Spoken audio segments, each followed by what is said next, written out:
ओम शांति। आज सुनते हैं बाबा के 23/3/81 के अव्यक्त महावाक्य। हेडिंग है फर्स्ट या एयर कंडीशन में जाने का सहज साधन। आज बाप दादा सब बच्चों की सूरत में विशेष एक बात देख रहे हैं। वो कौन सी है? हरेक के चेहरे पर प्योरिटी की ब्यूटी कहाँ तक आई है, अर्थात पवित्रता की महानता की चमक कहाँ तक दिखाई देती है। जैसे शरीर की ब्यूटी में मस्तक, नैन, मुख आदि सब देखते हैं, वैसे प्योरिटी की ब्यूटी में बाप दादा मस्तक में संकल्प की रेखाएं अर्थात स्मृति की शक्ति, नैनों में आत्मिक वृत्ति की दृष्टि, मुख पर महान आत्मा बनने की खुशी की मुस्कान, वाणी में सदा महान बन महान बनाने के बोल, सिर पर पवित्रता की निशानी लाइट का ताज, ऐसा चमकता हुआ चेहरा हरेक का बाप दादा देख रहे हैं। आज वतन में प्योरिटी की कंपटीशन थी। वतन में बाबा कहते हैं किसकी कंपटीशन थी? प्योरिटी की कंपटीशन थी। फर्स्ट प्राइज के अधिकारी वो बच्चे बनते हैं जिन्हों की पांचों ही बातें संपन्न होंगी। एक लाइट का ताज, उस ताज में भी जिसका ताज फुल सर्कल में है। जैसे चंद्रमा का भी पूरा सर्कल होता है ना, कभी अधूरा होता है तो किन्हीं का आधा था, किसी का पूरा था और किन्हों का तो लकीर मात्र था, जिसको कहेंगे नाम मात्र। तो पहला नंबर अर्थात फर्स्ट प्राइज वाले फुल लाइट के ताजधारी, प्योरिटी का ताज बाबा बता रहे हैं कैसी लाइट थी। दूसरा, जैसे मस्तक में तिलक चमकता है, वैसे भाई भाई की स्मृति अर्थात आत्मिक स्मृति की निशानी मस्तक बीच बिंदी चमक रही थी। तीसरा, नैनों में रूहानियत की चमक, रूहानी नजर, जिस्म को देखते हुए ना देख रूहों को देखने के अभ्यास की चमक थी। रूहानी प्रेम की झलक थी। होठों पर प्रभु प्राप्ति, आत्मा और परमात्मा के महान मिलन की और सर्व प्राप्तियों की मुस्कान थी। चेहरे पर माता पिता और श्रेष्ठ परिवार से बिछड़े हुए कल्प बाद मिलने के सुख की लाली थी। बाबा श्रृंगार देख रहे हैं बच्चों का। बाप भी लाल, आत्मा भी लाल और घर भी लाल, और बाप के भी बने तो क्या हो गए? लाल हो गए। कितने प्रकार की लाली हो गई? बाबा कह रहे हैं कितने प्रकार की लाली हो गई। ऐसे पांचों ही रेखाएं संपूर्ण स्वरूप वाले फर्स्ट प्राइज में हैं। अब इसके आधार पर सोचो, फर्स्ट प्राइज 100% पांचों ही रेखाओं में है। सेकंड प्राइज वाले 70% और थर्ड प्राइज वाले 30%। सेकंड प्राइज वाले उसमें भी नंबर वार मेजोरिटी थे, ऐसे नहीं सेकंड वाले सारे एक जैसे थे, उसमें भी बाबा कहते सब नंबर वार मेजोरिटी थे।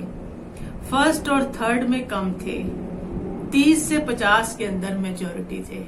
फर्स्ट में भी कम थे और थर्ड में भी कम थे। बीच वाले बाबा कहते नंबर वार मेजोरिटी थे, 30 से 50।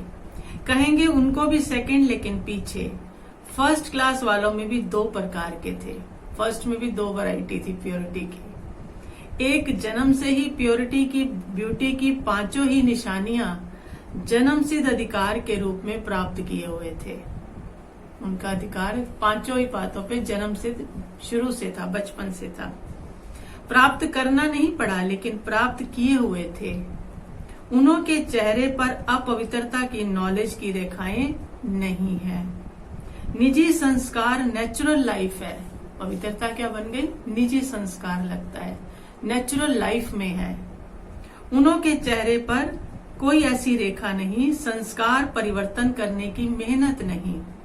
स्वप्न में भी संकल्प मात्र अपवित्रता का वार नहीं, अर्थात प्योरिटी की ब्यूटी में जरा भी महीन दाग भी नहीं। जरा भी दाग नहीं। दूसरे जन्म से नॉलेज की लाइट और माइट के आधार पर सदा प्योरिटी की ब्यूटी वाले। अंतर ये रहा, जो पहले वाले सुनाए उन्हों के लास्ट जन्म के पिछले संस्कार का भी दाग नहीं। पिछले जन्म से ही क्या है, प्योर हैं। पिछले जन्म के संस्कार का भी बाबा कहते हैं उनके ऊपर दाग नहीं। इसलिए पिछले जन्म के संस्कारों को मिटाने की मेहनत की रेखा भी नहीं।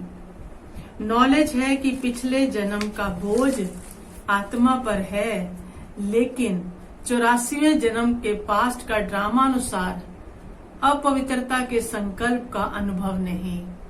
इसलिए ये भी लिस्ट की गिफ्ट मिली हुई है। पिछले जन्म से ये आत्मा क्या है, पवित्र है, पता है, लेकिन कोई मेहनत नहीं। बाबा कहते हैं इसलिए निजी संस्कार के रूप में सहज महान आत्मा है। जैसे सहज योगी वैसे सहज पवित्र आत्मा भी होली नहीं, वो है ही होली, उनको बनना नहीं है, वो है ही बाबा कहते होली। उन्हों के लिए ये स्लोगन नहीं है कि बी होली, वो बने बनाए हैं। फर्स्ट प्राइज में भी नंबर 1, फर्स्ट प्राइज की भी 2 स्टेजेस बाबा ने बताई, वो फर्स्ट प्राइज में भी नंबर 1। समझो एयर कंडीशन ग्रुप हो गया, फिर फर्स्ट क्लास, उन्हों का सिर्फ थोड़ा सा अंतर है। एक एयर कंडीशन, बाबा दूसरा कह रहे फर्स्ट क्लास, उन्हों में थोड़ा सा अंतर है। निजी संस्कार नहीं, संस्कार बनाना पड़ता है। पहले वालों का तो निजी संस्कार है, पिछले जन्म से ही पवित्र है। दूसरों का बाबा कहते हैं जो फर्स्ट में ही दूसरे पार्ट है, उनको बनाना पड़ता है। अर्थात मरजीवे जन्म के आदि में निमित्त मात्र नॉलेज के आधार पर बस अटेंशन रखना पड़ा। जरा सा पुरुषार्थ की रेखाएं जन्म के आदि में दिखाई देती हैं, लेकिन अभी नहीं। बस नॉलेज समझ में आई और पवित्रता का संस्कार इमर्ज हो गया।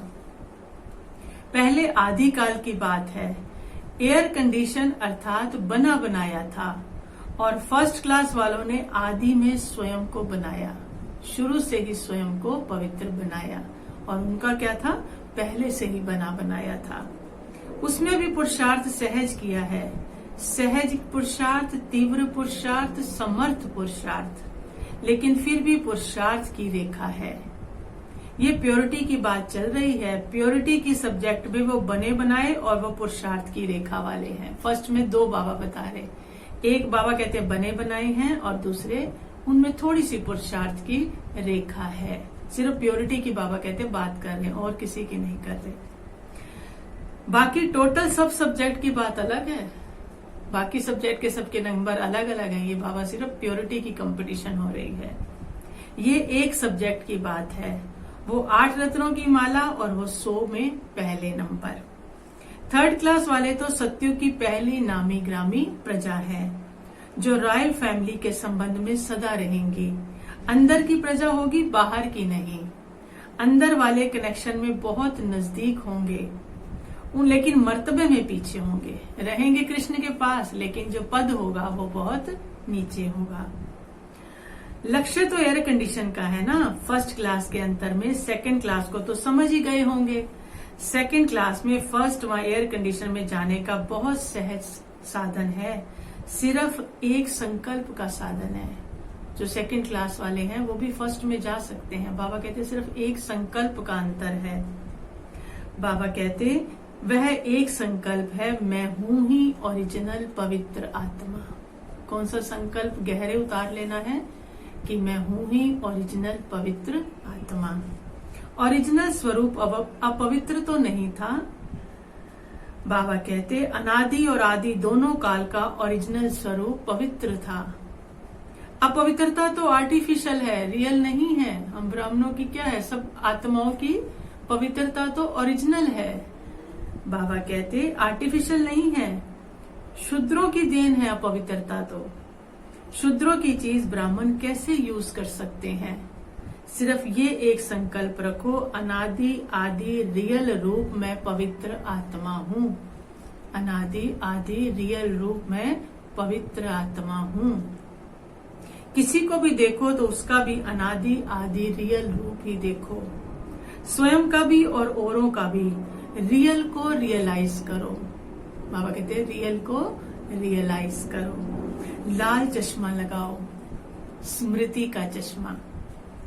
वो चश्मा नहीं, मैं भी लाल, वह भी लाल, बाप भी लाल। तो लाल चश्मा हो गया ना। फिर लाल किले के ऊपर झंडा लहराएंगे। बाबा कहते हैं बाप भी लाल, तुम भी लाल, तो फिर क्या करेंगे? लाल किले के ऊपर झंडा लहराएंगे। अभी मैदान तक कदम उठाया है, गवर्नमेंट की नजर तक आए हो, फिर नजर के बाद दिल पर आ जाएंगे। सबके दिल से निकलेगा कि अगर हैं तो यही है। अभी ये आवाज फैला है कि ये बड़ी संस्था है, बड़ा कार्य है। ये कोई साधारण संस्था नहीं है, नामी ग्रामियों की लिस्ट में है। अभी आपकी मेहनत की प्रशंसा कर रहे हैं, फिर आपके परमात्मा मोहब्बत की महिमा करेंगे। लोग समझते थे कि हमने तो समझा ये ब्रह्मा कुमारियां गई कि गई, कहां तक चलेंगी, लेकिन संगठन के नक्शे ने अनेक साधनों द्वारा, जैसे रेडियो, टीवी, अखबारें, नेताएं, इन सब के संपर्क द्वारा भी ये आवाज है कि ब्रह्मा कुमारियां चढ़ती कला में अमर हैं। जाने वाली नहीं है ये। बाबा कहते हैं ब्रह्मा कुमारियां जाने वाली नहीं है, लेकिन सभी को ले जाने वाली हैं। कहाँ? परम धाम या सत्युग में। तो सबने तन मन धन लगाया। विश्व के कोने कोने के ब्राह्मणों के भावनाओं की मिट्टी डालने की सेरेमनी हो गई। अपने राज्य की नींव को मजबूत किया, इसलिए कुछ फल निकला, कुछ निकलेगा।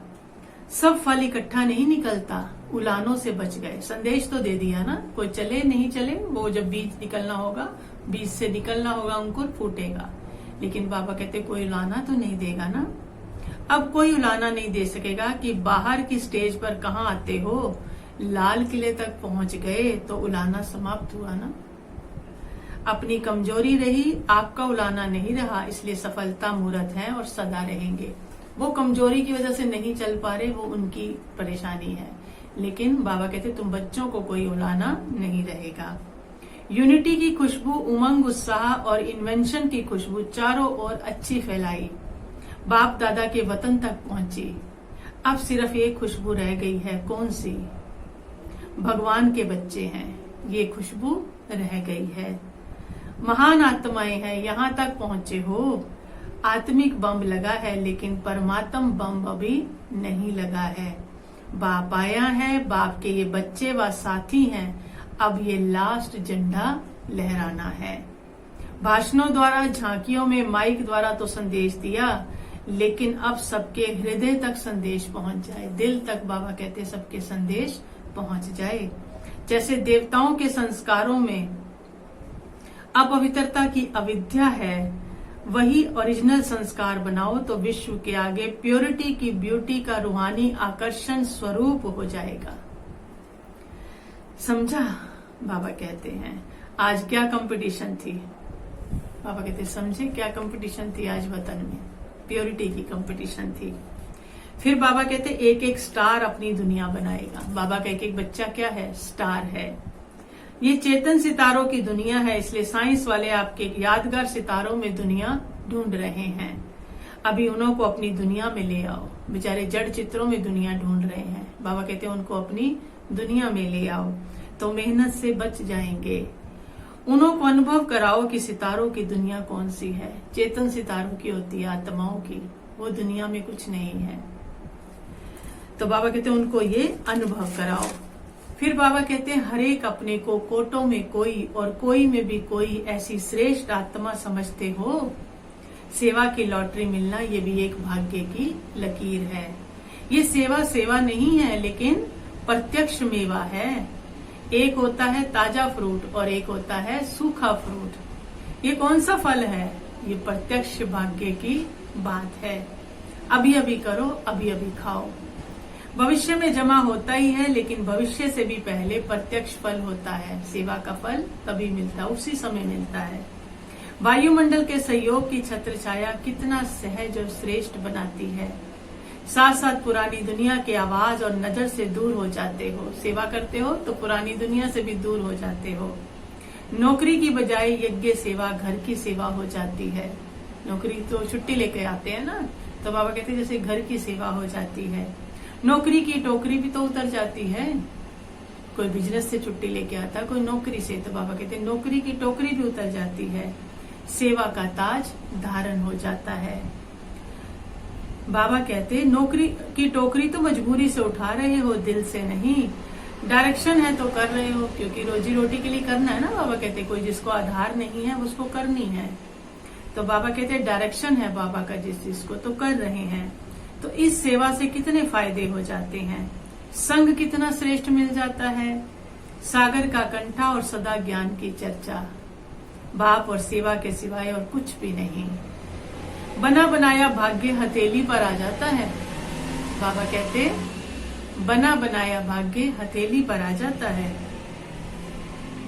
जैसे कृष्ण के चित्र में स्वर्ग हथेली पर है ना, तो संगम पर भाग्य का गोला हाथ में है।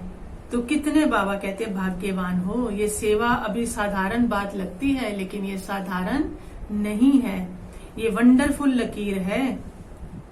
जितना समय ये लॉटरी मिलती है, इस लॉटरी को अविनाशी बना सकते हो, सेवा करने की लॉटरी। ऐसे अभ्यासी बन जाओ जो कहाँ भी रहते यहाँ जैसी स्थिति बना सको, कर्म करते भी बना सको। यहाँ सहज योगी की अनुभूति होती है, मेहनत समाप्त हो जाती है। तो यही सहज योग का अनुभव, परंपरा चलाते रहो, संगम युग में परंपरा, यहाँ से शुरू होगा ये काम। मधुबन में ये अनुभव छोड़ के नहीं जाना, लेकिन साथ ले जाना। ऐसे कई कहते हैं मधुबन से नीचे उतरे तो मोटर से भी नीचे उतर गया। ऐसे नहीं करना, बाबा कहते इसी अभ्यास का लाभ लो। सेवा करते हुए भी सहज योगी की स्थिति पर अटेंशन रखो। ऐसे नहीं कि कर्मणा सेवा में बिजी हो जाओ, कर्मणा के साथ साथ मनसा स्थिति भी सदा श्रेष्ठ रहे, तब सेवा का फायदा है। बाबा कहते हैं बच्चे थकते तो नहीं, शक्तियां अच्छी स्नेही हैं, अथक है, बाहों में दर्द तो नहीं होता। सेवा करते हैं ना बच्चे, तो बाबा पूछते हैं बाहों में दर्द तो नहीं होता। बाप दादा स्नेह से पांव और बाहें दबा रहे हैं, स्नेह की किरणों से बच्चों के पांव और बाहें दबा रहे हैं। तो बाबा कहते स्नेह ही पांव दबाना है, हाथ से थोड़ी बाबा दबा रहे। इतना स्नेह देते हैं कि थकावट नहीं होती। मधुबन में सेवा का बीज डाला, अर्थात सदा के लिए श्रेष्ठ कर्मों का फल बोया। फिर बाबा ने वरदान दिया हम बच्चों को, हर कर्म करते हुए कमलासन पर विराजमान रहने वाले सहज व निरंतर योगी भव। निरंतर योग युक्त रहने के लिए कमल पुष्प के आसन पर सदा विराजमान रहो। लेकिन कमल आसन पर वही स्थित रह सकते हैं जो लाइट हैं, हल्के हैं, किसी भी प्रकार का बोझ अर्थात बंधन ना हो। मन के संकल्पों का बोझ, संस्कारों का बोझ, दुनिया की विनाशी चीजों की आकर्षण का बोझ, लौकिक संबंधियों की ममता का बोझ, जब तक ये सब बोझ समाप्त हों, तब कमल आसन पर विराजमान निरंतर योगी बन सकेंगे। सारे बोझ खत्म होंगे तो निरंतर योगी बन सकेंगे। स्लोगन दिया बाबा ने, सहनशीलता का गुण धारण कर लो तो असत्यता का सहारा नहीं लेना पड़ेगा। सहनशीलता का गुण धारण कर लो तो असत्यता का सहारा नहीं लेना पड़ेगा। क्योंकि झूठ कब बोलता है इंसान, जब सहन नहीं कर सकता। सोचते हैं सहन कैसे करेंगे सत्य का, तो बाबा कहते हैं अगर सहनशील बन गए तो फिर बाबा कहते हैं असत्य नहीं बोलना पड़ेगा। अच्छा, ओम शांति।